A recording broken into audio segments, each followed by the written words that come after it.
Você precisa fazer aquela tarefa, sabe que ela é importante, sabe que adiar ela vai trazer consequências, mas mesmo assim, pega o celular, resolve outra coisa, arruma a mesa, levanta e fala: daqui um pouco eu volto para conseguir resolver.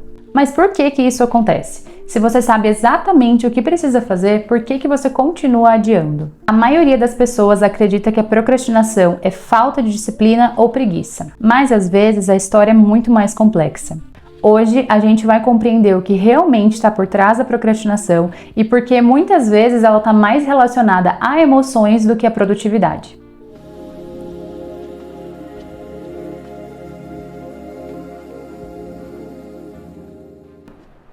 Quando a gente pensa em alguém procrastinando, a gente geralmente pensa em alguém sem motivação ou sem vontade para agir. Mas existe um detalhe que é importante. A maioria das pessoas procrastina justamente tarefas que elas consideram importantes.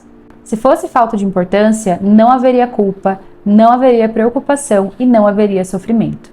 O problema é que a procrastinação raramente acontece porque a tarefa não importa. Ela costuma acontecer porque a tarefa geralmente proporciona algum tipo de desconforto emocional. E é aí que tudo começa.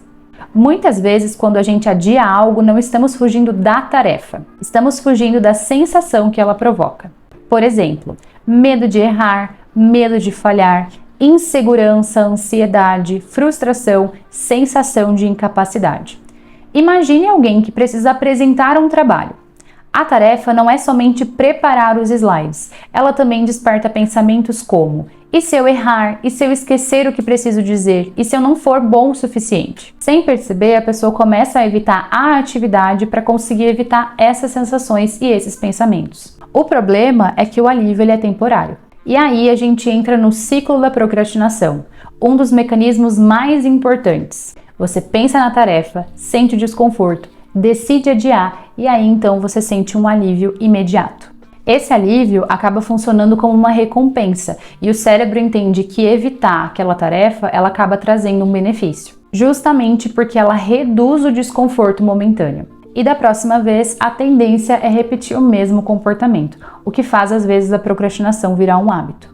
Não porque ela funciona a longo prazo, mas porque ela funciona como um alívio imediato. Existe um outro fator que é super importante também e comum na procrastinação, que é o perfeccionismo. Muitas pessoas acreditam que procrastinam por falta de organização, mas muitas vezes é porque elas estabelecem padrões tão altos e aí elas acabam tendo medo de errar. Elas pensam: preciso estar totalmente preparado, preciso fazer de maneira perfeita, e aí nunca começam. Porque começar significa ter o risco de errar, e isso pode ser intolerável. Do ponto de vista cognitivo, procrastinar envolve uma disputa entre recompensas imediatas e benefícios futuros. O cérebro tende a valorizar aquilo que traz um benefício mais instantâneo. Por isso, assistir um vídeo, fazer uma tarefa mais simples ou às vezes até olhar as redes sociais pode parecer mais atraente do que iniciar uma tarefa mais difícil. Além disso, tarefas grandes ou pouco definidas podem dar também uma sensação de sobrecarga. Quando o cérebro percebe uma tarefa muito complexa ou muito grande, ele acaba tendo uma maior evitação. Então, quanto maior a tarefa parece, maior a chance de a gente adiar. Um outro motivo muito comum para existir a procrastinação é a sobrecarga. Às vezes a pessoa não está desmotivada, ela só está extremamente sobrecarregada. E aí nesse cenário, inclusive tarefas que são simples podem parecer mais complexas. Quanto mais cansada essa pessoa tá, mais difícil para ela engajar em uma tarefa que tenha um esforço cognitivo maior. Existe uma crença muito comum, inclusive, que é: quando eu estiver motivado, aí eu começo. Mas na prática, muitas vezes é o contrário. A ação acaba vindo antes da motivação. Quando a gente acaba começando uma tarefa, em poucos minutos o cérebro consegue entender que talvez aquela tarefa não seja tão difícil quanto a gente estava imaginando. E isso tende a reduzir essa resistência inicial. Esperar sentir a vontade de agir ou de ter essa motivação pode inclusive contribuir para que esse ciclo continue acontecendo.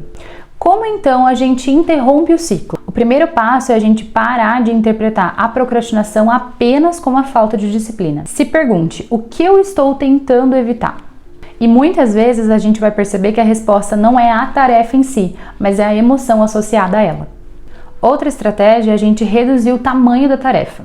Como eu falei antes, às vezes o cérebro interpreta uma tarefa como algo além do que realmente é, então como algo muito grande ou de uma sobrecarga muito grande. Em vez de pensar, eu preciso terminar este projeto, a gente pode, por exemplo, dividir essa tarefa em pequenas partes. Ou inclusive pensar, vou trabalhar nele durante 5 minutos. Quando a tarefa parece menor, o cérebro tem menos resistência a entrar nela. Isso também vai ajudar a gente a deixar objetivos que estão muito vagos a tarefas mais práticas e mais fáceis de a gente conseguir realizar. E lembre-se, você não precisa estar motivado para iniciar. Muitas vezes, inclusive, a motivação começa depois que a gente começou a ação.